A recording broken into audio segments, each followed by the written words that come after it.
Useful now.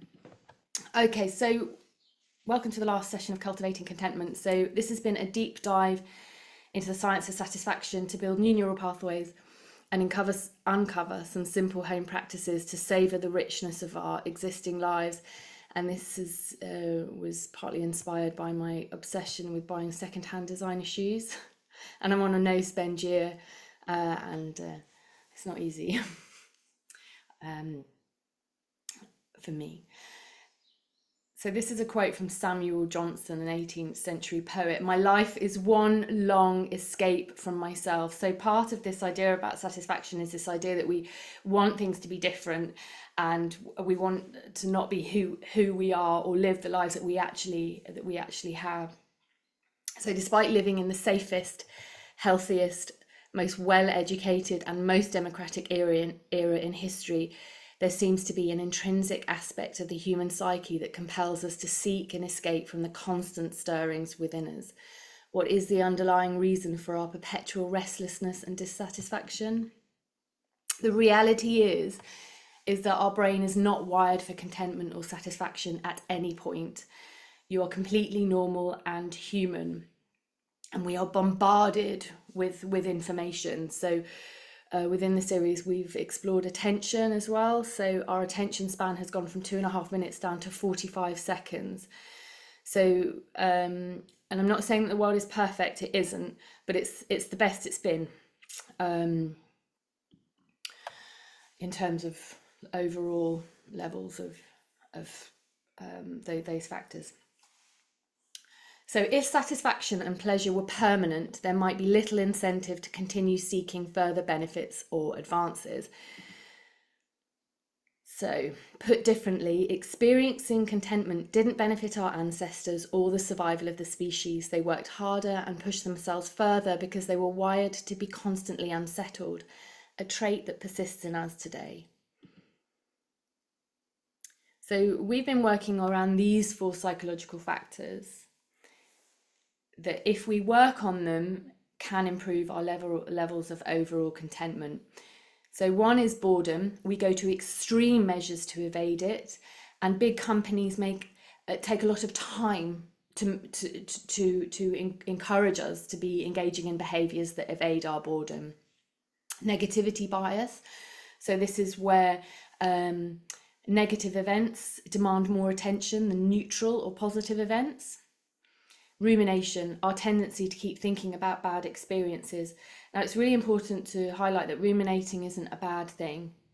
It's an important skill that we need to prevent us from engaging in certain behaviours again. So if we make a mistake, we reflect. But the important thing is to be able to step out of that cycle. What have you learned from it? What can you take from this? And moving on, without putting unnecessary stress on the body.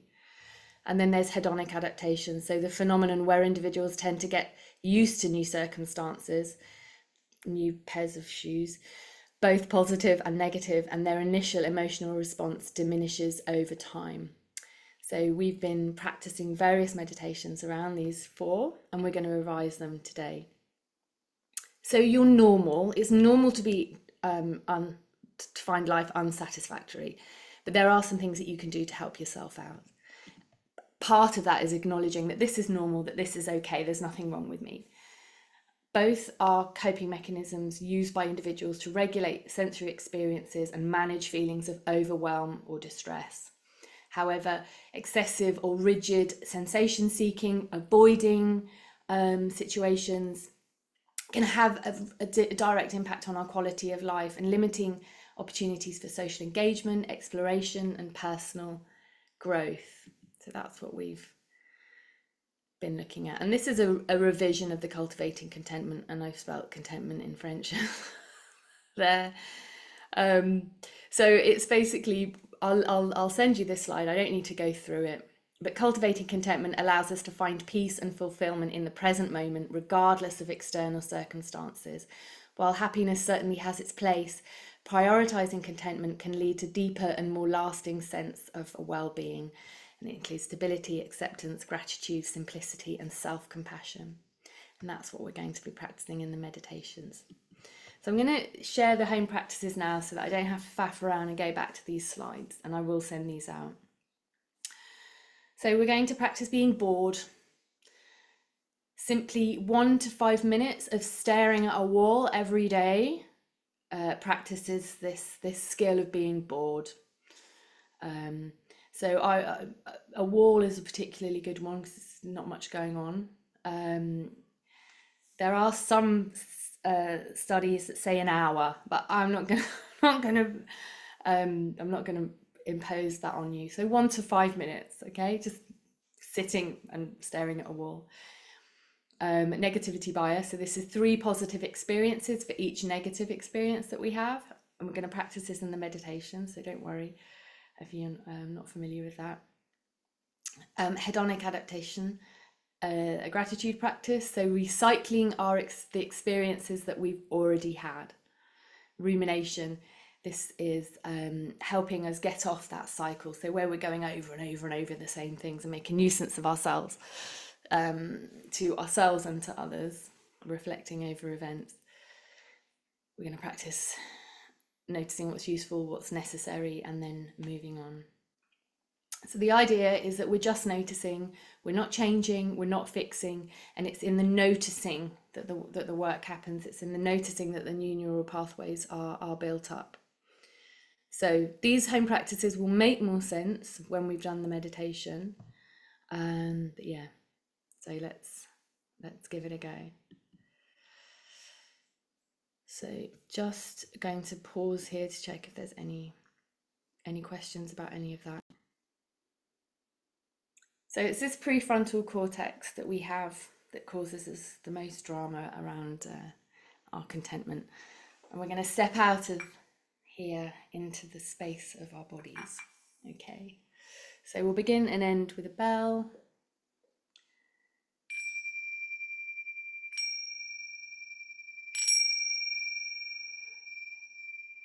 So just making sure that your posture is in its natural alignment. Making any adjustments that you need to elongating that spine, perhaps picturing somebody pulling you up by the crown of your head. As best you can, having a self-supporting spine. And to begin with, we're going to practice playing with the breath. So I want you to breathe into the count of 4, hold for 2, and breathe out to the count of 5. And I'm practicing that one again, breathing in for 4, holding for 2, and then extending that out breath as long as feels right for you.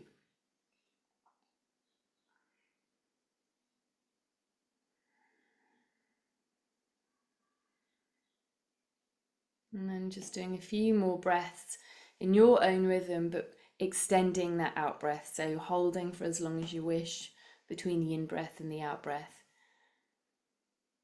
but making sure that that longer exhalation is happening. So this naturally soothes the body and activates the parasympathetic nervous system.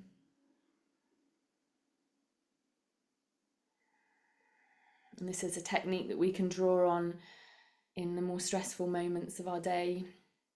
Just 3 breaths, extending that out breath is enough to sort of reassure and calm the body, so that we can potentially make wiser decisions and respond rather than reacting.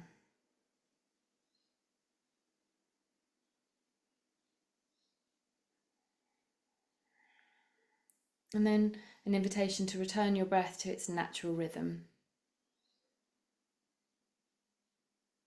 As best you can, breathing through the nose, but listening to your body and its needs. That's really, really important. There's no right or wrong way of doing these practices. We're learning to notice and pay attention, listen. Our bodies are often sending us messages throughout the day that go ignored. And we're learning to listen to what it has to say, learn its language, and perhaps take better care of ourselves and the impact this can have on our overall well-being.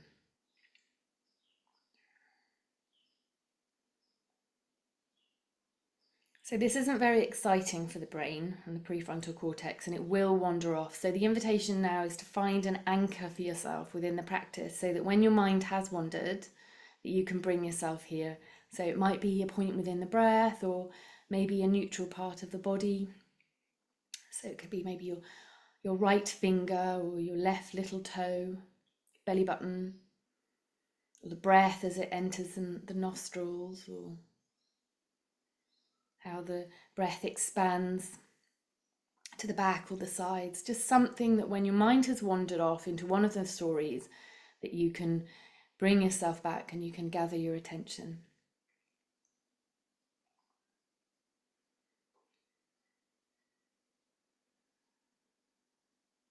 Also, perhaps if parts of the practice are difficult or uncomfortable and you don't want to follow the instructions, then you can bring yourself here as a way of anchoring in the present moment.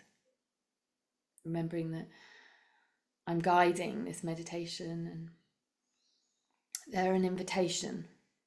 You don't have to follow what I'm saying. If the words I use don't feel right, you can fit your own in.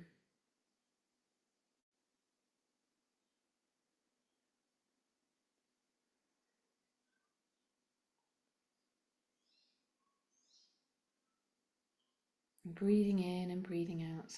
Once you've found that anchor, narrowing back to the breath.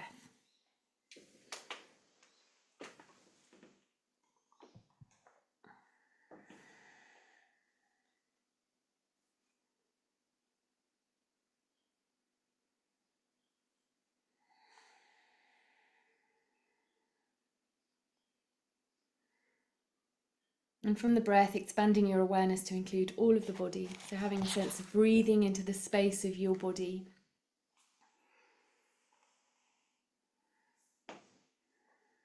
Perhaps noticing the points of contact that you're making with the earth.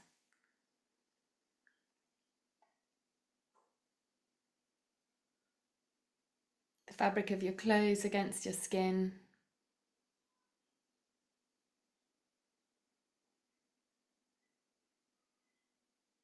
The air against your skin.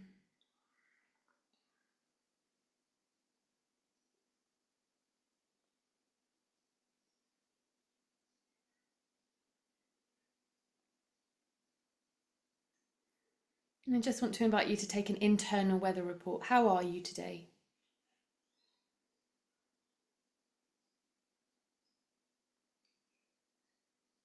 Maybe sunny and bright, clear skies, maybe grey, dull, flat. Maybe it's stormy, peaceful, heavy.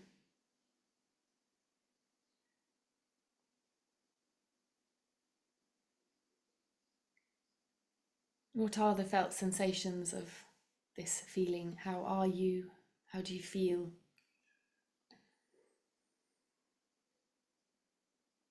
Where are the sensations? This mental event is a physical experience for the body. So what is that? Where is that? What is tiredness?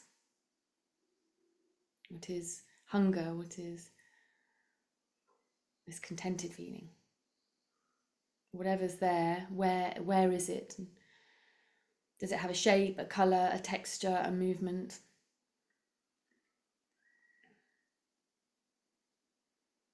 As we explore our bodies in this very specific and intentional and deliberate way, knowing that we can go back to our habits and tendencies outside of the practice. What is it to be you in this moment, noticing how you're feeling? The physical and direct experience within the body rather than the story.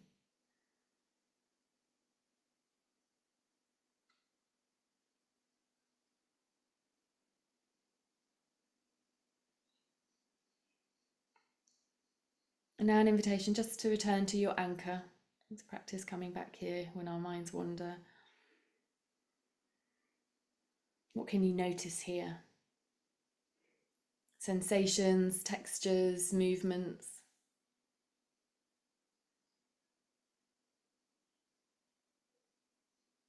colours.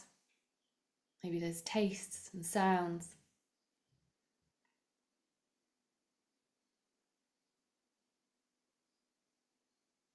And just invitation to check in with your posture. Have you slumped?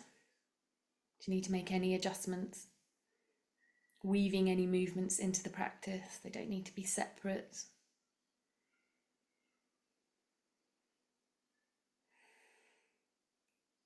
Hot spots for tension can be the forehead, the jaw, and the shoulders up by the ears, but maybe you've got your own spaces of tension.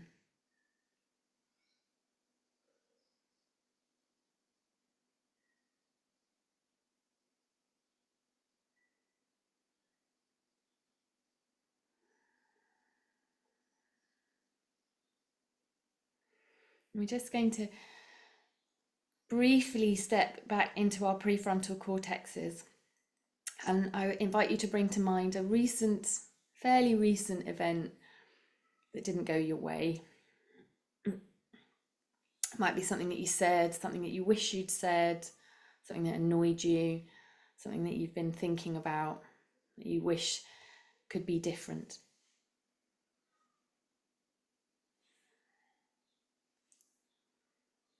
Not spending too long. Maybe somebody pushed in front of you in a queue. Maybe you got an annoying email from a relative. Or something on the news bothered you. Just something that maybe you keep ruminating over.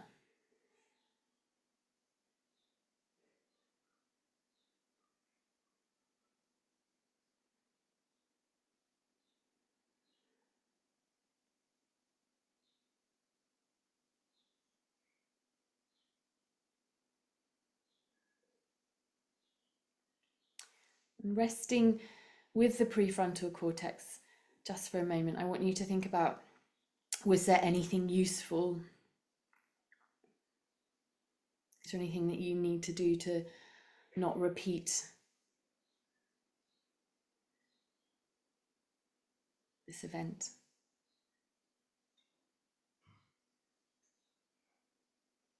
What's useful to take from this?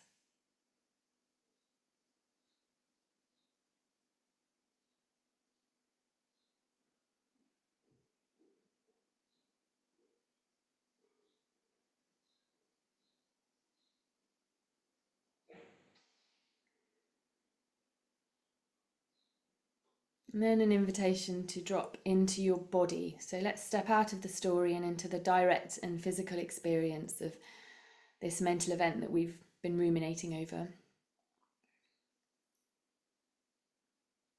When you think about this experience, what do you notice in the body? Has your forehead scrunched up? If you tightened your jaw, your wrists, your hands, there tension anywhere? Have your shoulders come up by your ears? And an invitation to let go of any tension or tightening that may have crept in.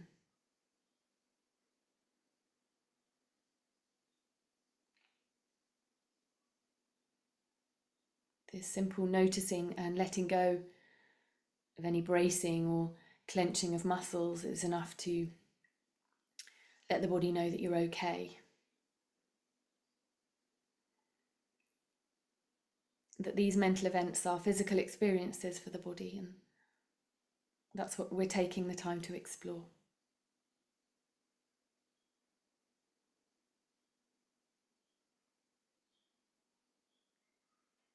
So when you think about this challenge,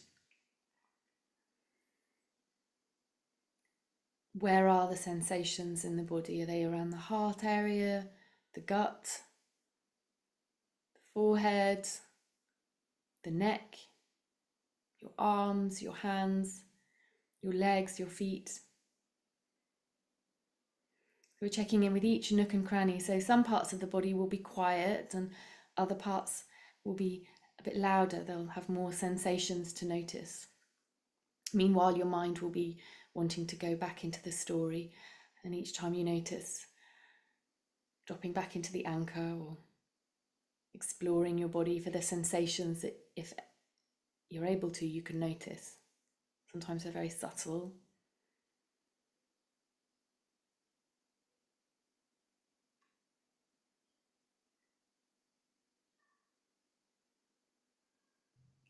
And then you're welcome to go back into your prefrontal cortex now and back to what was useful about this experience, what was necessary.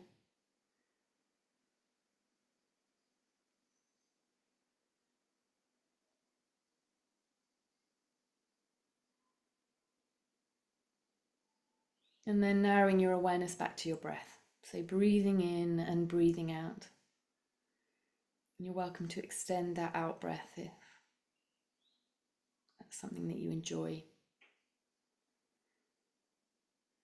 An easy,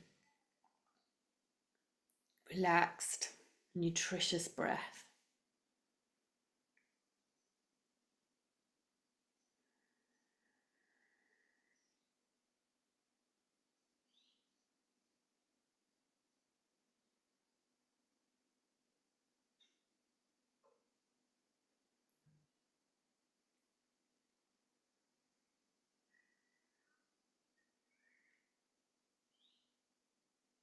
And then expanding your awareness from the breath to include all of your body.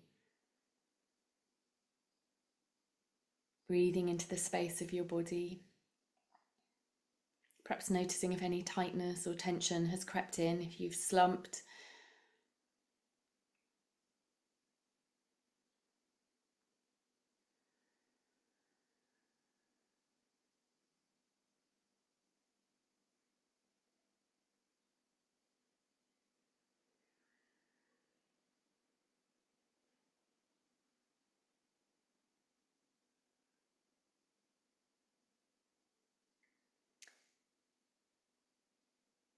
And now we're going to dip back into that prefrontal cortex, and I want you to think of one thing today that has brought you some joy.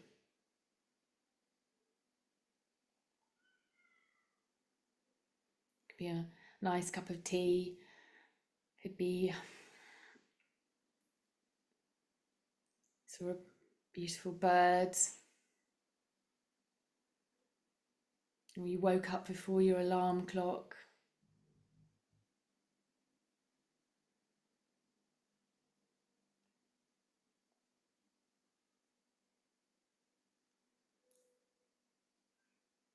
Once you find something, an invitation to bring your awareness to your body, and what, if anything, you can notice here.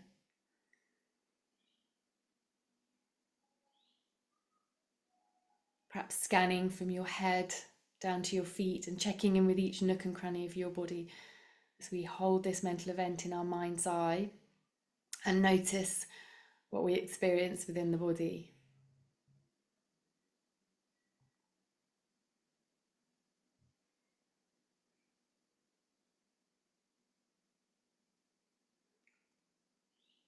This small joy,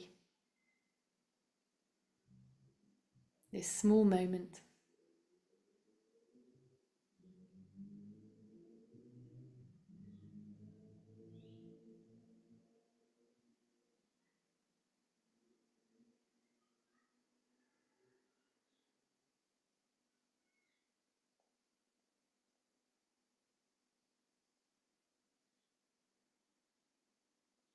Where is joy the loudest in the body? Does it have a shape, a colour, a texture, a movement?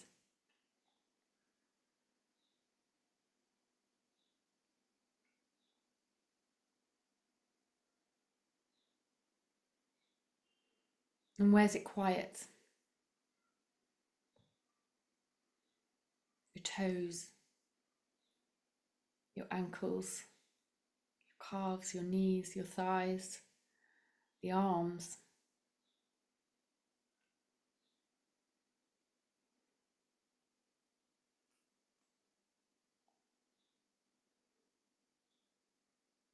quiet spaces are of equal importance to the louder, noisier parts of the body.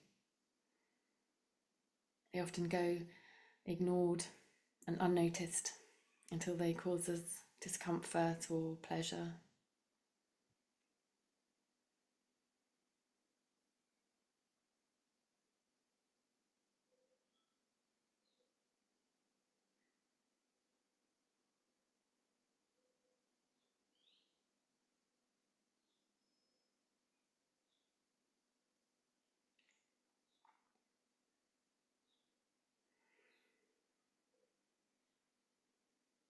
Now an invitation to bring into your mind's eye a joyful moment that you've had within the last year.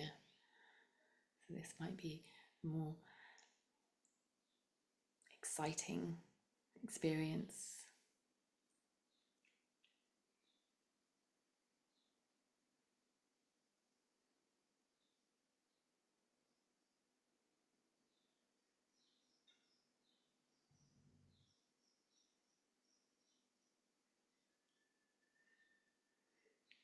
Something that's brought you joy within the last year.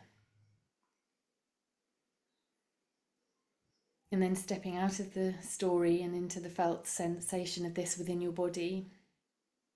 So we're kind of holding it there in our mind's eye, but bringing the lens of our attention to what we notice within our body as we hold this experience in our mind's eye.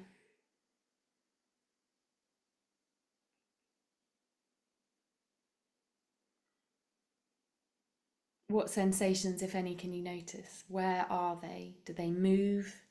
Do they have a shape, a colour, a texture? Are they cold? Are they warm? Are they tingly? Being interested and curious into what it is to be you.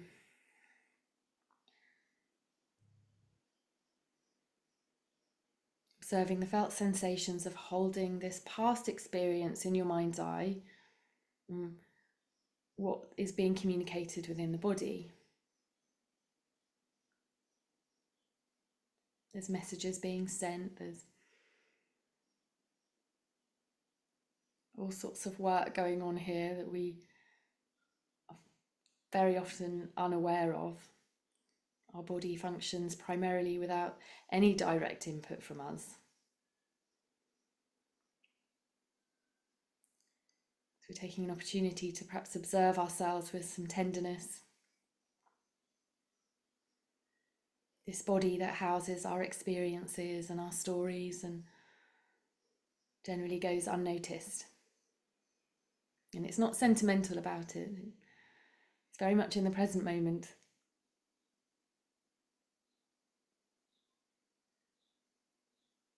And we're exploring what we notice as we hold this experience, this event in our mind's eye, and simply notice what the body experiences of it.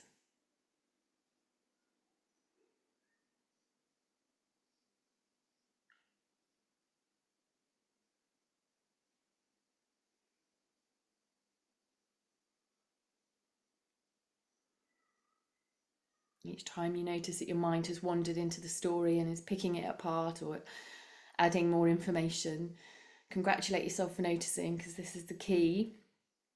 And then gently but firmly bringing yourself back either to that anchor or to the direct experience within the body of what you're noticing.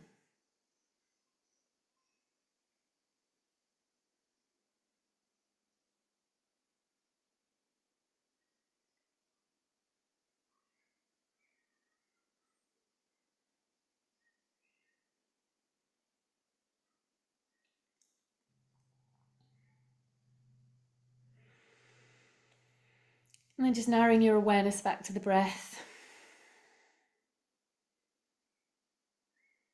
Breathing in and breathing out.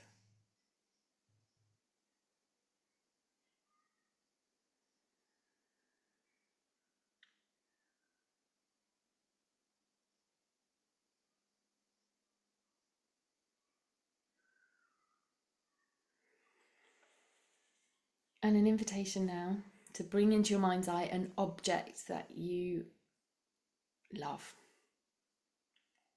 An inanimate object that you treasure. You might have loads to choose from here, so just pick one. You can always listen to this recording again and pick another one another time.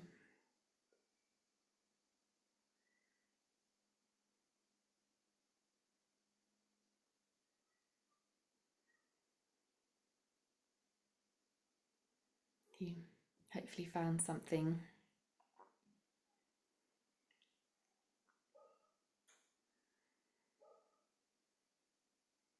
And as you hold this object in your mind's eye, an invitation to notice what you experience, if anything, within your body.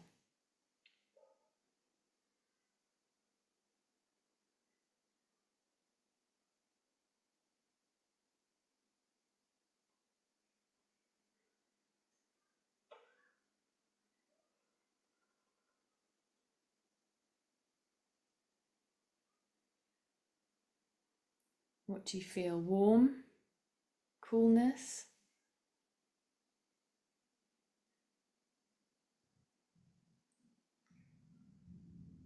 Soothed?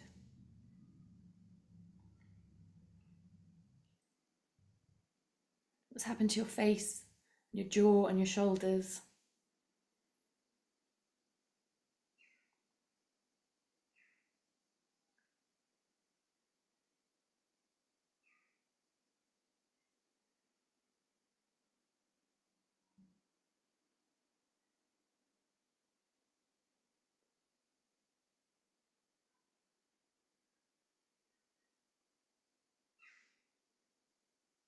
What sensations are here?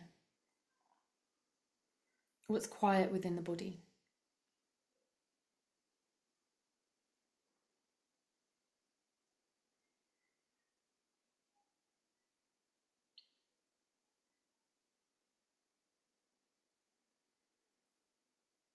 And then narrowing your awareness back to your breath, breathing in and breathing out.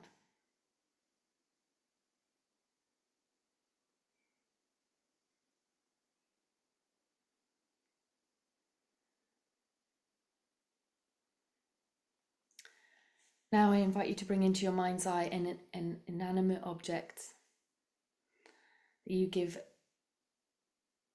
very little attention to, but you perhaps use every day. It may not be beautiful. It might be a spoon that you use for your tea, or your toothbrush. Something that's incredibly useful, but doesn't take up much attention in terms of joy. Wouldn't be something you'd ordinarily bring to your mind's eye. It could be a toilet or a shower. Essentially something that we take for granted, but if we didn't have it, it would cause an enormous inconvenience. So just being playful and picking one thing.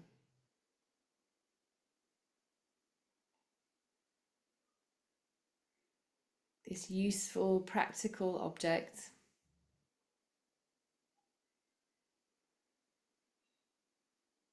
It takes up very little of our attention, unless it broke, got lost. And I want you to bring your awareness to your body. What can you notice here as you hold this useful, inanimate, not particularly beautiful object in your mind's eye?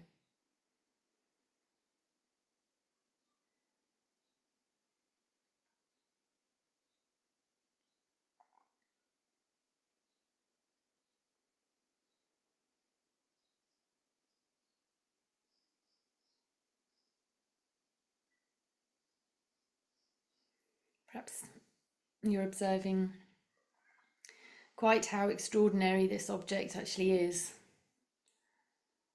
The skill that was needed to create it, or the machines that were invented by somebody to manufacture this,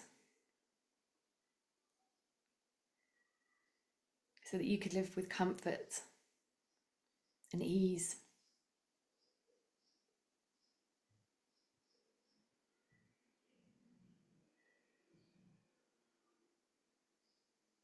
people that you'll never meet, you won't know their stories.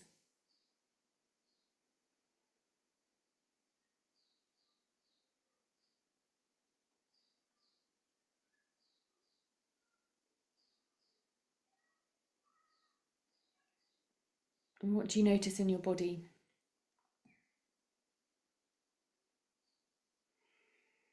As we turn with tenderness towards something incredibly ordinary that maybe 200 or 300 years ago would have been extraordinary to have had.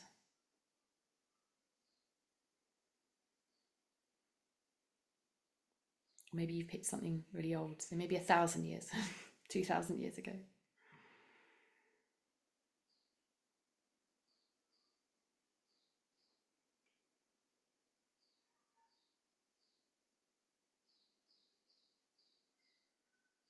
What can you notice in your body? Your forehead, the shoulders, the jaw, the face, the scalp, the neck, the back, the arms, your legs. Exploring what it is to be you and the felt and physical sensation of these mental events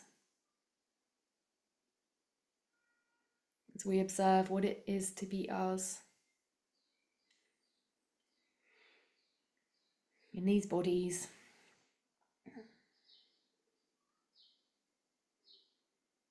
How's our stories and our experiences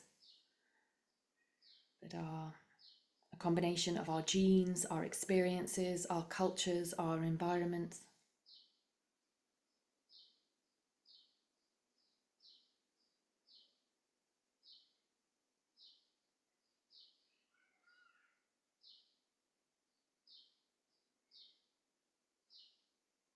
And now an invitation to bring your awareness to your breath, to breathe in and breathe out.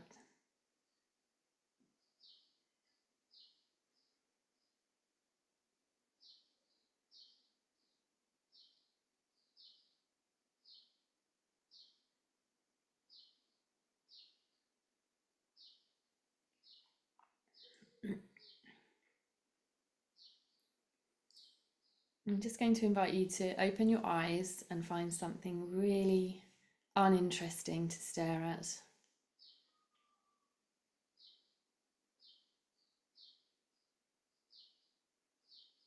There could be a bit of fluff on the carpet.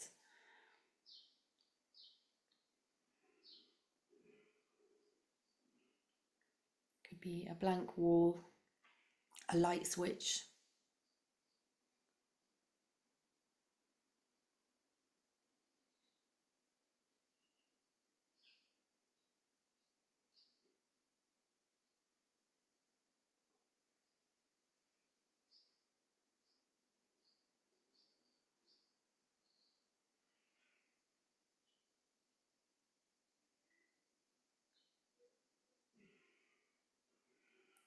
When your mind wanders, returning your gaze to this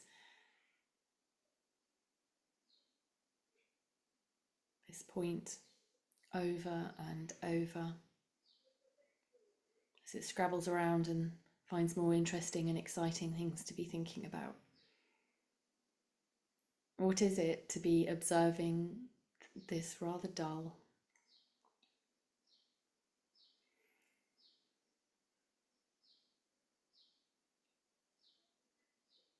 object?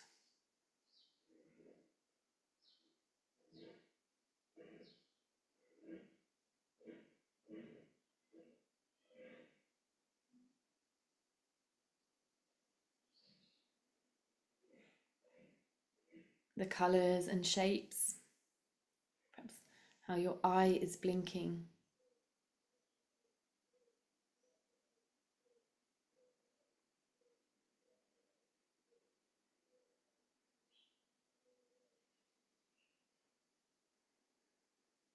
Checking in with your posture.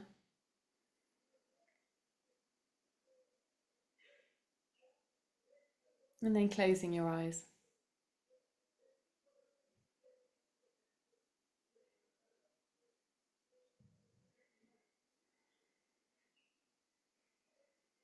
narrowing your awareness to your breath.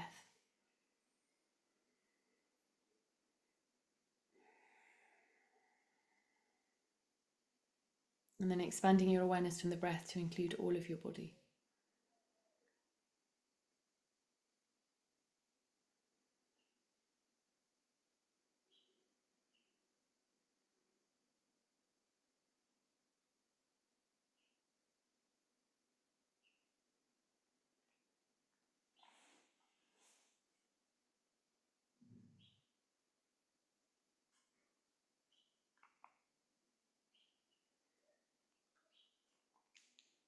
Breathing in and breathing out.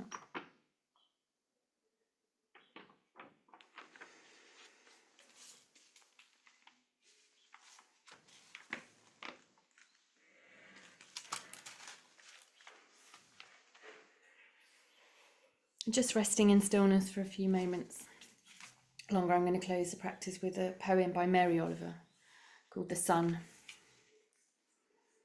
Have you ever seen anything in your life more wonderful than the way the sun every evening, relaxed and easy, floats towards the horizon and into the clouds or the hills or the rumbled sea and is gone?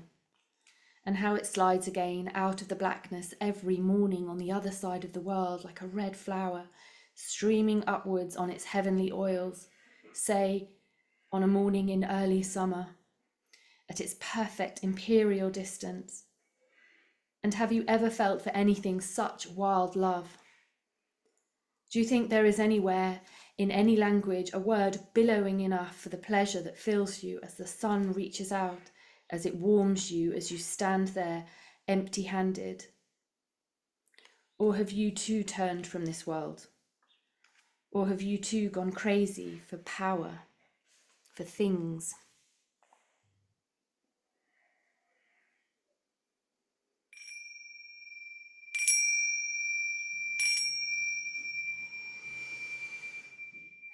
So moving and stretching in whatever way your body was maybe asking you to do and you completely ignored. Some twists are quite nice. I don't know.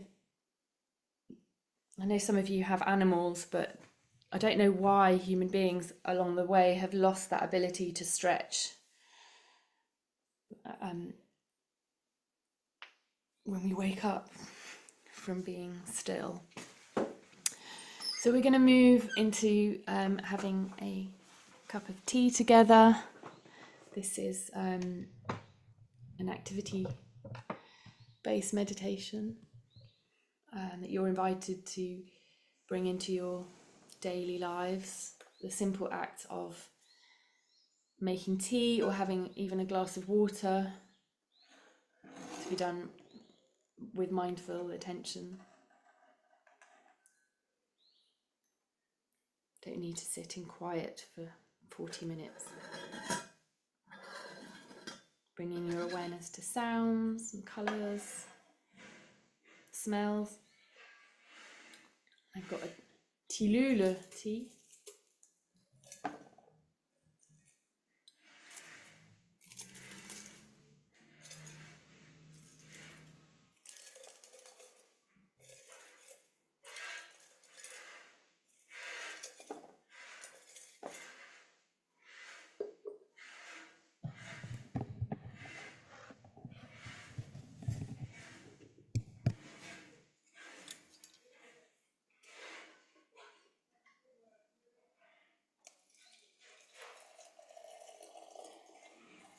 And I have a cup for you here if you don't have your own.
I'm going to pause the recording here. For those of you practicing in your own time, an invitation to journal about your experience, or simply reflect on your direct experience. What was interesting? What did you notice?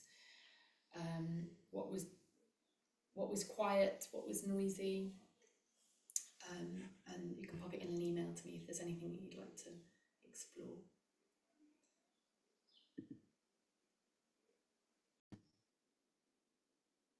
Okay, so we're going to close with a 3-part breathing space. You don't need to be in any position at all for this. So the idea is that you can do this anywhere. If you practice this 3 times a day, you will create neural pathways that mean it's easier to access when you are experiencing difficulties. Okay, so it kind of presses pause. So have a breakfast, lunch, and dinner breathing space, and it's in 3 parts. So it can be as little as kind of 15 seconds if you really are pushed for time. But time isn't generally the issue, it's being disciplined enough to do it. And that is something we all struggle with. Okay, so bringing your awareness to the points of contact that you're making with the earth. So it doesn't matter if your posture's perfect, we're not changing anything, we're just noticing. So can you notice the fabric of your clothes against your skin? Can you notice the air against your skin?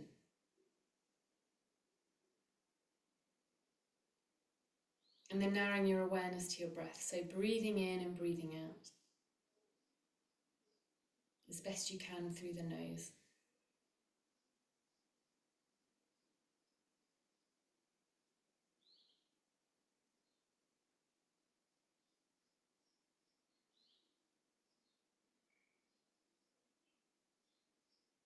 And then expanding your awareness from the breath to include all of your body. So you breathing into the space of your body.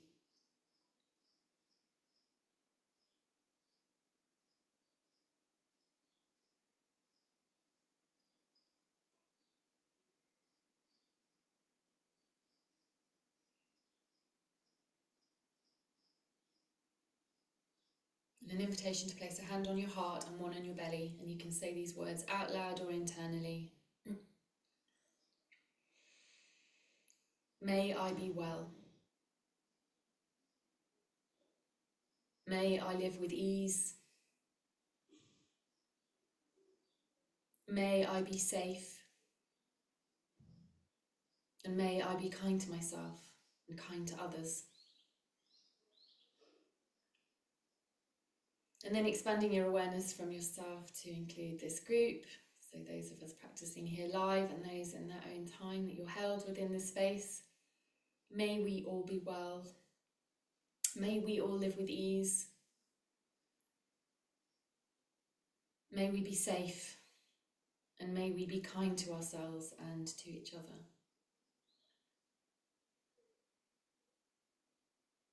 And then expanding your awareness to include your household, your village, your town, your city, your country, your continent, the universe. As far as you want to go, as far as you're in the mood to bring into your collective awareness. May we all be well. May we all live with ease. May we all be safe. And may we be kind to ourselves and to each other.